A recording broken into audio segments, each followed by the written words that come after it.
আপনারা প্রশ্ন করবেন, তাহলে ভগবান কাকে ভালোবাসেন? না, ভগবান আমাদের সবাইকেই ভালোবাসেন, তার কৃপাতেই আমরা বেঁচে আছি। আমরা হাঁটছি, চলছি, বলছি, সবই তারই দয়া, তারই কৃপায়। আমরা চ্যালেঞ্জ করলে আমরা নিজেদের দেহটাকেই ভালো রাখতে পারবো না বাবা।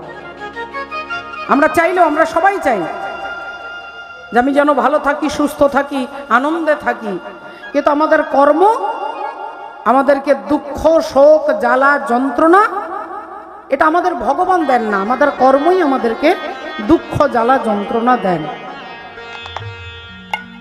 তাই কর্ম যদি ভগবত চরণে, ভগবানের চরণে নিবেদন করেন, আপনি বলবেন কি করে করব? একটা ফুল আমি ভগবানের চরণে দিতে পারি, আমার কর্ম আমি দেব কি করে?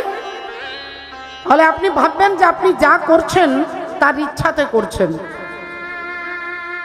আপনি যদি ভাবেন যে তারই ইচ্ছায় আমি চলছি, আমি বলছি, আমি খাচ্ছি, আমি ঘুমোচ্ছি, তিনি আমাকে শক্তি দিয়েছেন, এটা যদি ভাবতে পারেন, তাহলে আপনি কর্ম ভগবানকে দিতে পেরেছেন বাবা।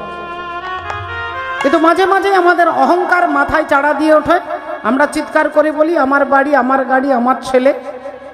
এই যে আমি বলছি এটা মিথ্যে কথা, এটা ডাহা মিথ্যে, কিন্তু মিথ্যেটাকেই আমি সত্যি মনে করছি। কেন না? আমার ভেতরে মায়া আছে।